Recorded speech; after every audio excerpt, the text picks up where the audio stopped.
أعوذ بالله من الشيطان الرجيم. بسم الله الرحمن الرحيم. وإذ يرفع إبراهيم القواعد من البيت وإسماعيل ربنا تقبل منا إنك أنت السميع العليم ربنا واجعلنا مسلمين لك ومن ذريتنا أمة مسلمة لك وأرنا مناسكنا وتب علينا إنك أنت التواب الرحيم ربنا وابعث فيهم رسولا منهم يتلو عليهم آياتك ويعلمهم الكتاب والحكمة ويزكيهم إنك أنت العزيز الحكيم ومن يرغب عن ملة إبراهيم إلا من سفه نفسه ولقد اصطفيناه في الدنيا وإنه في الآخرة لمن الصالحين إذ قال له ربه أسلم قال أسلمت لرب العالمين ووصى بها إبراهيم بنيه ويعقوب يا بني إن الله اصطفى لكم الدين فلا تموتن إلا وأنتم مسلمون. یہ قرآن مجید کی سورہ بقرہ کی 5 آیتیں ہیں. آیت نمبر 127 سے لے کر اس کے بعد کی تمام آیات. ہمارے سلسلہ درس میں ذکر چل رہا تھا حضرت ابراہیم اور اسماعیل علیہ السلام کا. جو امتحانات حضرت ابراہیم علیہ السلام کو پیش آئے اور انہوں نے ان کو پاس بھی کر لیا، اس میں کامیاب بھی ہو گئے، اللہ کی جانب سے انعامات بھی ملے. اور اس کے بعد بیت اللہ کی تعمیر کا ذکر آیا، اس کی تاریخ آئی کہ اللہ تبارک و تعالی کی جانب سے کیا کیا احکامات دیے گئے. جب بیت اللہ کی تعمیر کا حکم ملا اور اللہ تبارک و تعالی کی جانب سے نشانیاں دکھلا دی گئیں کہ فلاں فلاں جگہ نشانی ہے، آپ وہاں کھودیں تو آپ کو بیت اللہ مل جائے گا، تو اس کے بعد قرآن مجید بیان کرتا ہے وَإِذْ يَرْفَعُ إِبْرَاهِيمُ الْقَوَاعِدَ مِنَ الْبَيْتِ وَإِسْمَاعِيلُ، اور اس وقت کو یاد کرو کہ جب ابراہیم بیت اللہ کے ستونوں کو، اس کی دیواروں کو، اور اسماعیل علیہ السلام بلند کر رہے تھے. بلند یعنی جب عمارت کا بنانے والا معمار کسی عمارت کو بناتا ہے تو دیوار آہستہ آہستہ دھیرے دھیرے اس کی ہائٹ اور لمبائی کم ہوتی ہے، بنتے بنتے وہ اونچی ہو جاتی ہے. قرآن اسی کو بیان کر رہا ہے. اور وہ یہ دعا کر رہے تھے، ان کی زبان پر یہ الفاظ تھے کہ ربنا تقبل منا، اے اللہ ہم سے قبول فرما اس عمل کو جو ہم کر رہے ہیں. انک انت السمیع العلیم، بے شک تو سننے والا اور جاننے والا ہے. سننے والا ہماری دعاؤں کو، جاننے والا ہمارے حال اور اعمال کو. اس آیت میں بڑا مہین سا اور باریک سا اشارہ ہے اس جانب کہ جب اللہ کے مقرب بندے کوئی کام کرتے ہیں، نیک بندے جب کسی عمل کو کرتے ہیں تو ان نیک بندوں کی ایک نشانی اس آیت میں یہ ذکر کی گئی کہ وہ صرف اس پر اعتماد اور بھروسہ کر کے نہیں بیٹھ جاتے کہ ہم تو نیک ہیں، اللہ قبول کر لیں گے. ان کے دل میں خوف کا ایک شائبہ رہتا ہے اور امید بھی رہتی ہے. اسی خوف کی بنیاد پر چاہے وہ کتنے بھی نیک ہوں، وہ اللہ کی بارگاہ میں یہ عرض کرتے ہیں کہ مولا جو ہم کر رہے ہیں اس کو تو قبول کر لے. ربنا تقبل منا، کیوں؟ اگر گرچہ ہم نیک ہیں، دونوں نبی ہیں، باپ بھی اور صاحبزادے بھی، والد بھی اور بیٹا بھی، دونوں گرچہ نبی ہیں، اس کے باوجود بارگاہ الہیہ میں عرض کرتے ہیں کہ مولا اس کو قبول فرما.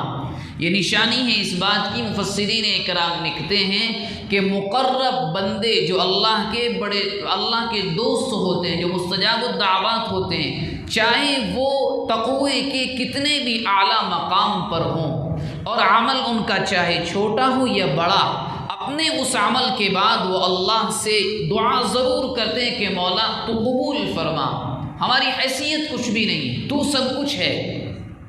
تو ابراہیم اور اسماعیل علیہ السلام کے اس عمل کے ذریعے سے اشارہ کروایا گیا، اور جب یہ دعا کر لی تو اس کے بعد 3 دعائیں مانگی حضرت ابراہیم اور اسماعیل علیہ السلام نے۔ ان تینوں دعاؤں کو اگلی دعایتوں میں قرآن مجید نے ذکر کیا ہے۔ کیا فرمایا؟ ربنا وجعلنا مسلمین لک، مولا ہمیں اپنا مطیع اور فرما بردار بنا لے۔ یعنی آپ تواضع، خشوع اور خضوع کا اندازہ لگائیں کہ ایک نبی ہونے کے باوجود یہ کہہ رہے ہیں کہ مولا ہمیں اپنا بنا لے۔ اگر اور آگے چل کر الفاظ میں آپ کہیں تو یہ بھی ترجمہ کیا جا سکتا ہے کہ مولا صرف اپنا غلام بنا لے۔ ربنا وجعلنا مسلمین لک، صرف تیرا، ہم ایسے بن جائیں کہ صرف تیری ماننے والے ہوں۔ اور اس کے بعد دوسری دعا فرمائی اس امت کے لیے، جس کو اللہ کے نبی نے ایک جگہ حدیث میں بھی فرمایا ہے۔ کیا دعا فرمائی؟ وَمِن ذُرِّيَّتِنَا أُمَّةً مُسْلِمَةً لَكَ، کہ مولا تجھ سے ایک دعا یہ بھی ہے کہ ہماری نسل میں سے، جو ہماری آنے والی نسل ہے، اس میں ایک جماعت ایسی پیدا فرما جو تیری فرما بردار ہو، جو صرف تیری ہو، تیری وفادار ہو۔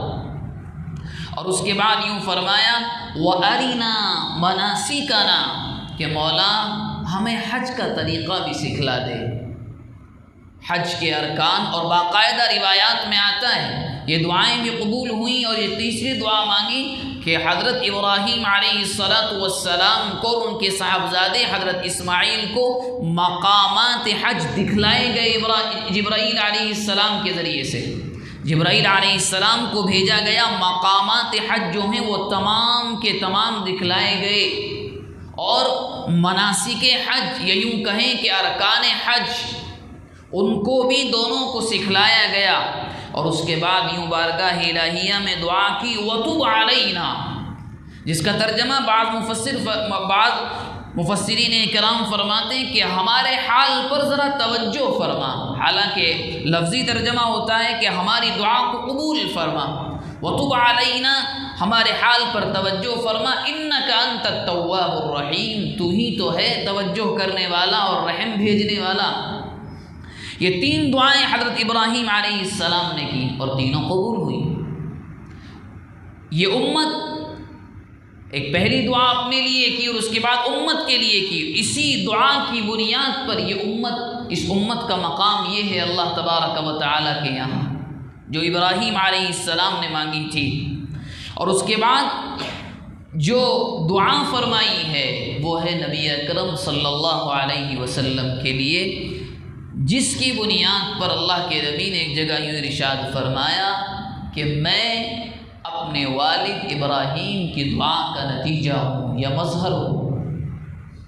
فرمایا ربنا وابعث فیہم، مولا جب آپ ایک مطیع اور فرما بردار جماعت بنائیں تو ان میں ایک رسول بھی بھیج۔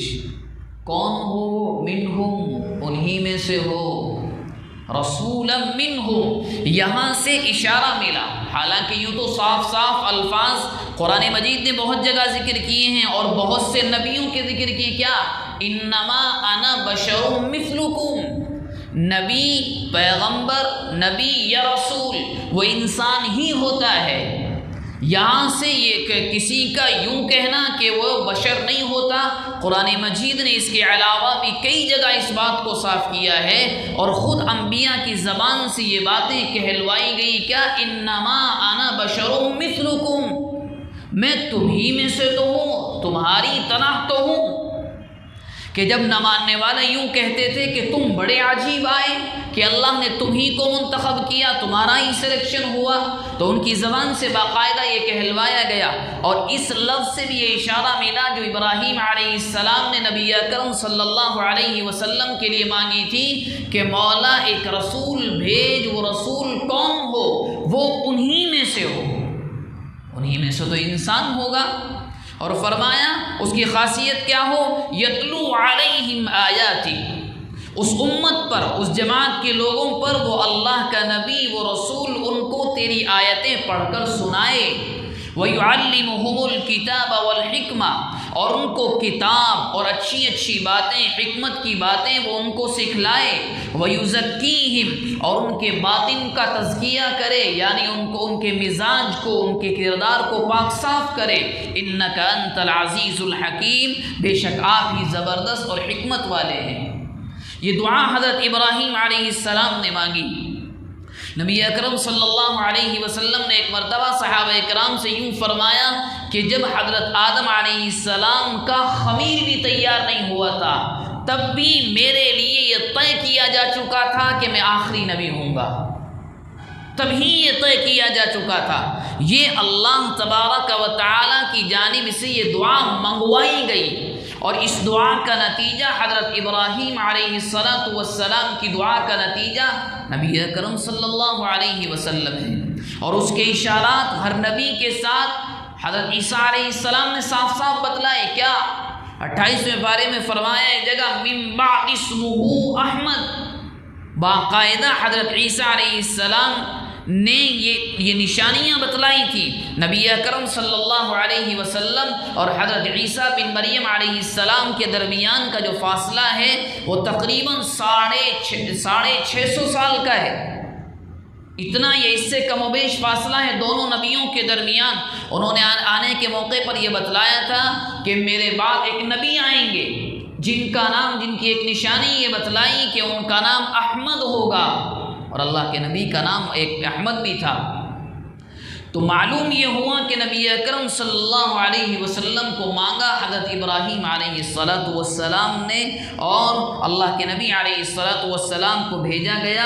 اور یہاں اشارتاً یہ بات بھی کہی گئی یہودیوں سے سامنے رکھ کر کہ تم جو یہ کہہ رہے ہو کہ نہیں ہم ان کو نبی نہیں مانتے، ہم ان کو نبی نہیں مانتے، تم جس کی نسل میں سے ہو وہ ابراہیم علیہ السلام ہیں، اور تمہارے جد امجد نے خود یہ دعا اس نبی کے لیے مانگی۔ اگر تم ان کا انکار کرو گے تو انڈائریکٹلی حضرت ابراہیم کی دعا کا انکار ہے۔ حضرت ابراہیم علیہ السلام کی نسل تو یہی تھی۔ ابراہیم علیہ السلام کی 2 بیویاں، دونوں سے ایک ایک بیٹا، اسماعیل علیہ السلام جن کی نسل میں صرف نبی اکرم صلی اللہ علیہ وسلم، اور دوسری بیوی سارہ سے حضرت اسحاق علیہ السلام، انہی سے پورے انبیاء بنی اسرائیل کا سلسلہ چلا ہے۔ اسحاق علیہ السلام کے صاحبزادے یعقوب علیہ السلام، یعقوب علیہ السلام کے صاحبزادے یوسف علیہ السلام، اور اس کے بعد یہ نسل چلتی رہی، موسیٰ علیہ السلام، ہارون علیہ السلام، یوشع علیہ السلام، اور انبیاء کرام کا ایک انبار لگا دیا گیا اللہ تبارک و تعالیٰ کی جانب سے۔ تو یہودیوں سے یہ کہا گیا کہ تم اس زمانے میں جو اللہ کے نبی کا انکار کر رہے ہو کہ ہم نہیں مانیں گے ان کو، کہ بے وقوفو، خود تمہارے والد نبی ابراہیم نے ان کو مانگا اور ہم نے دے دیا۔ اب اگر تم ان کا انکار کر رہے ہو تو گویا تم نے ابراہیم علیہ السلام کی اس دعا کا بھی انکار کر دیا۔ اگر ان کو مانو گے تو ان کی دعا بھی تم مانو گے۔ انہوں نے جو نشانیاں بتلائیں اور جو نشانیاں اللہ تبارک و تعالیٰ سے مانگی، اور اس کے بعد قرآن مجید کی آیت میں ایک واقعے کی جانب اشارہ ہے۔ یہ تو دعائیں حضرت ابراہیم علیہ السلام نے مانگی تھیں، یہاں آ کر کے سلسلہ ختم ہوا۔ اب بھی اگلی آیات میں قرآن مجید پھر یہودیوں کو سمجھا رہا ہے، وَمَن يَرْغَبُ عَن مِّلَّةِ إِبْرَاهِيمَ إِلَّا مَن سَفِهَ نَفْسَهُ، ملت ابراہیم سے، مسلک ابراہیم سے صرف وہی منہ پھیر سکتا ہے، روگردانی کر سکتا ہے جو اپنے آپ سے دھوکہ کرے۔ وَلَقَدِ اصْطَفَيْنَاهُ فِي الدُّنْيَا، ابراہیم علیہ السلام کون ہیں؟ وہ تو وہ ہیں جن کو ہم نے دنیا میں چنا۔ وَإِنَّهُ فِي الْآخِرَةِ لَمِنَ الصَّالِحِينَ، اور وہ آخرت میں بھی نیک بندوں میں سے ہوں گے۔ دراصل ایک یہودی عالم تھے حضرت عبداللہ بن سلام، جو ایمان لے کر آئے رضی اللہ عنہ۔ ان کے 2 بھتیجے تھے، ایک کا نام مہاجر تھا، ایک کچھ اور نام تھا۔ انہوں نے دونوں کو دعوت دی کہ دیکھو دھوکے میں مت رہو۔ اپنے دونوں بھتیجوں سے یوں کہا، تم بھی جانتے ہو میں بھی جانتا ہوں، ہماری کتاب تورات اللہ کے نبی کے بارے میں کیا کہہ رہی ہے، تم بخوبی جانتے ہو، کیوں اپنے آپ سے دھوکہ کر رہے ہو؟ اور ڈرایا، قیامت کی نشانیاں بتلائیں، اللہ کے نبی کی نشانیاں بتلائیں، تو دونوں میں سے ایک ایمان لے کر آئے۔ اب ایک ایمان نہیں لے کر آئے، جو ایمان نہیں لے کر آئے اسی کی جانب قرآن نے یہاں بغیر نام لیے اشارہ کیا ہے۔ کیا؟ حضرت عبداللہ بن سلام نے ان کو سمجھایا تھا کہ اللہ کے نبی کوئی نیا دین لے کر کے نہیں آئے، یہ اسی دین کی تجدید کرنے آئے ہیں جس کو ابراہیم علیہ السلام لے کر کے آئے تھے۔ اب اگر تم ابراہیم علیہ السلام اللہ کے نبی یعنی محمد کے دین کا انکار کرتے ہو تو خود بخود ابراہیم علیہ السلام کا بھی انکار ہوگا، ملت ابراہیم کا بھی انکار ہوگا۔ ایک نے بات کو مان لیا، ایک کو سمجھ میں نہیں آئی، جس کو سمجھ میں نہیں آئی اس کی جانب قرآن کہہ رہا ہے کہ ملت ابراہیم سے صرف وہی رخ پھیر سکتا ہے جو اپنے آپ سے دھوکہ کرے۔ اس کی جانب اشارہ ہے کہ اس انسان نے نہیں مانا، اپنے آپ سے دھوکہ کیا ہے، ہر چیز اس کے سامنے صاف کھلی ہے۔ اور فرمایا کہ ہم کیوں کہہ رہے ہیں دھوکہ کیا؟ اس لیے کہ ابراہیم علیہ السلام کا درجہ یہ ہے۔ اس کی وجہ کیا گنائی کہ ابراہیم کو ہم نے دنیا میں بھی چنا اور آخرت میں بھی ہمارے نیک بندوں میں سے ہوں گے۔ اور اس کے بعد فرمایا کہ سنو ابراہیم کا درجہ کیا ہے۔ اذ قال له ربه اسلم، جب ابراہیم کے رب نے اس سے یوں کہا کہ ہمارے مطیع بن جاؤ، ہمارے فرما بردار بن جاؤ، تو ابراہیم علیہ السلام نے کہا اسلمت لرب العالمین، میں تو رب العالمین کا ہوں، میں تو اسی کا مطیع اور فرما بردار ہوں، اسی کا ہوں، میں تو غلام اسی کا ہوں۔ تو یہاں قرآن نے اشارہ کیا کہ یہ انسان جس نے عبداللہ بن سلام رضی اللہ عنہ کی دعوت، یہ دوسرے یہودی جو بار بار انکار کر رہے ہیں اللہ کے نبی کی دعوت کا اور آپ کے مشن کا، وہ دراصل اللہ کے نبی کے مشن کا انکار نہیں کر رہے ہیں، وہ ایک طریقے سے حضرت ابراہیم علیہ السلام کے مذہب کا بھی انکار کر رہے ہیں۔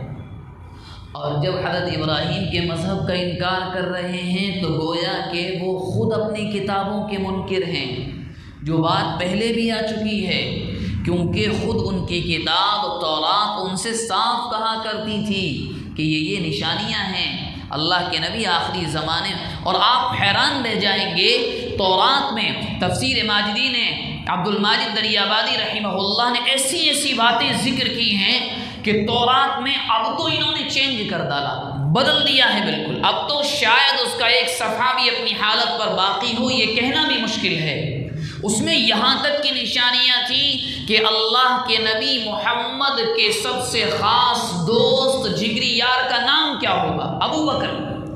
اس میں اتنی باریک نشانیاں تھیں۔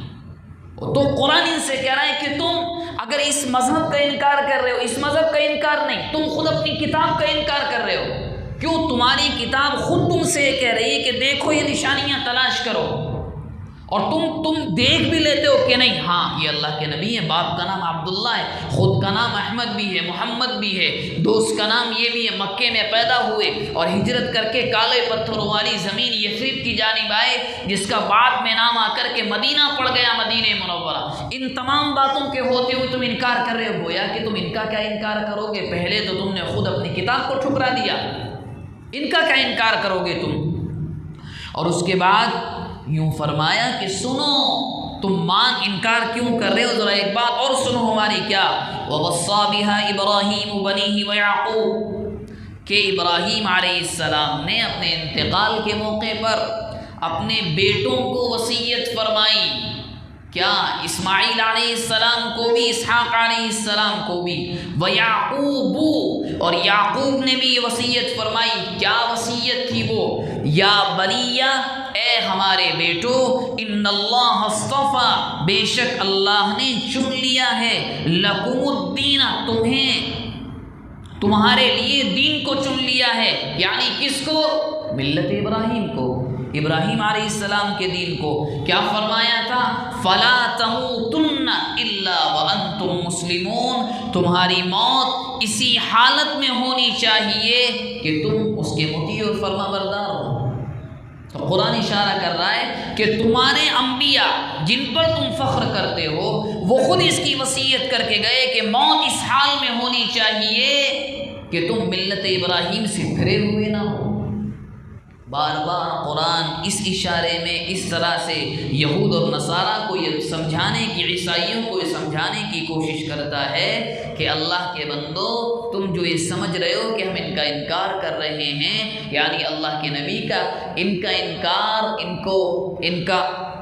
انکار تو بہت بعد میں ہوگا، پہلے تو تم خود اپنی کتابوں کا انکار کر رہے ہو۔ اور اس کے بعد قرآن مجید نے جو اشارہ کیا ہے اور یہ اصول بھی بیان کر دیا تھا قیامت کے لیے کہ اس کی اولاد کی تربیت کیسی ہونی چاہیے، اور بارہا اس کو آپ نے سنا ہوگا، ام کنتم شہداء اذ حضر یعقوب الموت، یہ پورا یاد رکھیں آپ، جو بیک گراؤنڈ چل رہا ہے اسی بھتیجے کی بنیاد پر ہے جس نے انکار کر دیا تھا کہ میں مانوں گا نہیں عبداللہ بن سلام کی دعوت کو، تو اسی کی جانب پھر اشارہ کیا، کیا فرمایا، ام کنتم شہداء اذ حضر یعقوب الموت، اس وقت کو یاد کرو جب ہمارے بندے یعقوب علیہ السلام کی موت کا وقت آیا تو انہوں نے اپنے بیٹوں سے کہا، ما تعبدون من بعدی، بچوں میرے بعد تمہارا معبود، تمہارا خدا، تمہارا الہ کون ہوگا؟ اس اللہ کے بندے نے اپنی اولاد کی تربیت ایسی کی تھی، وہ بچے بول اٹھے، کیا، نعبد الہک و الہ آبائک ابراہیم و اسماعیل و اسحاق الہ واحدا، کہ ابا جان ایسا نہیں ہوگا کہ ہم آپ کے معبود، آپ کے رب کو چھوڑ دیں، جو آپ کا خدا تھا وہ ہمارا خدا ہوگا، اور وہ خدا کون ہے؟ وہ خدا وہی ہے جو ابراہیم، اسماعیل اور اسحاق علیہ السلام کا خدا ہے، اور وہ اکیلا ہے، وَنَحْنُ لَهُ مُسْلِمُونَ، اور ہم اسی کے تو ہیں، ہم اسی کے تو غلام ہیں۔ تو قرآن مجید نے یہودیوں کے ساتھ ایسا نہیں، کیونکہ قرآن مجید کے بارے میں اور آپ جانتے ہیں کہ خالص قصے اور کہانیوں کی کتاب نہیں ہے، ایک واقعہ بیان کر دیا نبی کا اور ان کے بیٹوں کا، ایسا نہیں، بلکہ قرآن نے مجھے اور آپ کو یہ ایک پیغام دیا سب کو کہ اولاد کی تربیت ایسی ہو کہ اگر باپ کے جانے کا اس دنیا سے نمبر آئے، ہاں دنیاوی اعتبار سے بچوں کو اتنا مضبوط ضرور بنانا چاہیے، فائنینشیلی اعتبار سے کہ وہ کسی کے سامنے ہاتھوں کو نہ پھیلائیں، لیکن اس سے زیادہ اہم یہ ہے کہ ان بچوں کا عقیدہ توحید اتنا مضبوط ہو کہ اگر اللہ نہ کرے کسی گھر کے سربراہ کا، کسی خاندان کے ذمہ دار کا اگر انتقال ہو جائے، وہ چلا جائے، تو بچوں کا ایمان محفوظ رہے۔ اور اس زمانے میں یہ اب جو صورتحال ہے، اس زمانے میں بے حد ضروری ہے کہ بچوں کے ذہن میں یہ بٹھایا جائے کہ ایک خدا کون ہے، کیوں ہے، ہم اس خدا کو کیوں مانتے ہیں۔ بچوں کی ایسی تربیت کرنا بے حد ضروری ہے، ورنہ اسکولوں کے جو حالات موجودہ زمانے میں ہیں وہ ناقابل بیان ہیں۔ ہم اور آپ ان بچوں کو اسکول کی چہار دیواری میں وہاں کی انتظامیہ مینجمنٹ کے حوالے کر دیتے ہیں، اندر کیا الفاظ کہلوائے جاتے ہیں، ان سے کیا کروایا جاتا ہے، بعض باتیں وہ ہیں جن کو بچے نہیں بتلاتے کیونکہ ذہن معصوم ہوتا ہے، ان باتوں کی جانب ذہن اور خیال نہیں جایا کرتا، مگر قرآن مجید کی اس آیت کی بنیاد پر موجودہ زمانے میں علماء اور اکابر بار بار یہ کہہ رہے ہیں کہ اپنے بچوں کی دنیاوی تعلیم کا انتظام آپ خوب کریں۔ بہت اچھا ہو کہ آپ کا بچہ بہترین ڈاکٹر بنے، بچی ڈاکٹر بنے، اسلامی اصولوں کو سامنے رکھ کر بچہ بہترین سے بہترین، اعلیٰ سے اعلیٰ پوسٹ پر جائے، مگر اس سے زیادہ اہم یہ ہے کہ اس بچے کے ذہن اور دل کو یہ معلوم ہو کہ ہمارا خدا ایک ہے، ہم ایک خدا کے ماننے والے ہیں، اور اس کو یہ سمجھ میں آتا ہو کہ عقیدہ توحید کا مطلب کیا ہے، ایک اللہ کو ماننے کا مطلب کیا ہے۔ ورنہ اگر ایسا نہیں ہوا تو میں اور آپ یہ تصور نہیں کر سکتے کہ اس کا نقصان کتنا خطرناک ہے، کیونکہ بچوں کو اگر معلوم ہوگا اور اگر کسی اسکول میں کوئی نعرہ غلط لگوایا گیا مذہبی محبت کے نام پر یا کسی اور محبت کے نام پر، تو بچوں سے جب کہلوایا جائے گا، اگر آپ کے بچے کے ذہن میں ذرا سا تصور بھی عقیدہ توحید کا ہوگا، یہ محال ہے، یہ ناممکن ہے وہ کچھ کہہ دے۔ اگر وہ کہہ بھی دے گا تو آنے کے بعد اپنے والد سے یہ ضرور بتلائے گا، وہ بچی آ کر ضرور کہے گی کہ ابا جان آج اسکول میں ایسا ہوا، اور جب یہ کہے گی تو باپ کو جا کر کے بات کرنے کا حق ہوگا۔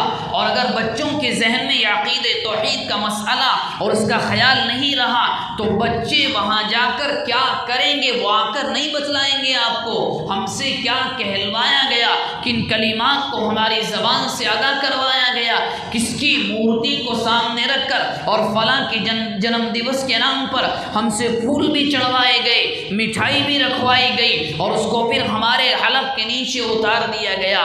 یہ ہم آپ سے اس لیے کہہ رہے ہیں کیونکہ اگر عقیدہ توحید کسی اللہ کوئی کتنا بڑا بھی متقی نمازی ہو، اگر عقیدہ توحید محفوظ نہیں ہے، اگر مضبوط نہیں ہے، تو یاد رکھیے یہ بالکل ایسا ہے کہ عمارت کو بغیر فاؤنڈیشن کے، بغیر بنیاد اور پلر کے آپ کھڑا کر دیں، یہ عمارت کب تہ و بالا ہو جائے گی، کب منہدم ہو جائے گی، کوئی نہیں بیان کر سکتا، کوئی نہیں بتلا سکتا۔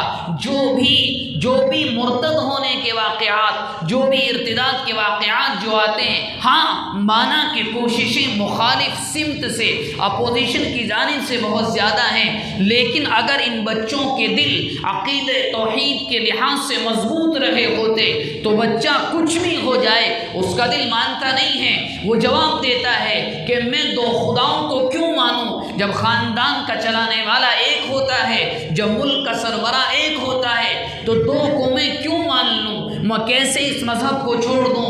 ان بچوں یا بچیوں نے صرف اس لیے چھوڑا کیونکہ آپ یقین کریں ان کو یہ تک معلوم نہیں تھا کہ اللہ کے ایک ہونے کا مطلب کیا ہے، ان کو یہ تک معلوم نہیں تھا کہ ہماری زبانوں سے جو یہ کہلوایا جاتا ہے کہ آمنت باللہ و ملائکتہ و کتبہ و رسلہ، جو ایمان مفصل میں 7 چیزیں ہیں جن پر ایمان لانا ضروری ہے، فرض ہے، ان بچوں کو معلوم نہیں تھا کہ فرشتوں پر ایمان لانے کا مطلب کیا ہے، رسولوں پر ایمان لانے کا مطلب کیا ہے، کتابوں کو ماننے کا مطلب کیا ہے۔ جب ان کو معلوم نہیں تھا وہ بہہ گئے ان ہواؤں میں جو ہوائیں کالجوں میں آئیں اور یونیورسٹیز میں آئیں۔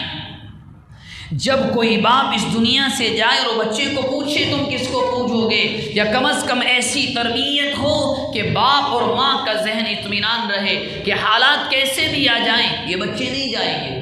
اور آج بھی ایسے گھرانے ایسا نہیں موجود ہیں، خوب ہیں، لیکن ضرورت اسی بات کی ہے کہ تربیت اسی طریقے اور اسی نہج پر کی جائے، ورنہ جو ہوائیں چل رہی ہیں اور جو موجودہ زمانہ ہے آپ یقین نہیں کر سکتے، اچھے گھرانے جمہوریت کے نام پر ایمان سے نکل گئے، بہت اچھے گھرانے، آپ یہ کہیں گے نہیں وہ تو فلاں تنظیم کے مالک ہیں، فلاں ہیں اور فلاں، اچھے گھرانے صرف جمہوریت کے زور پر نکل گئے۔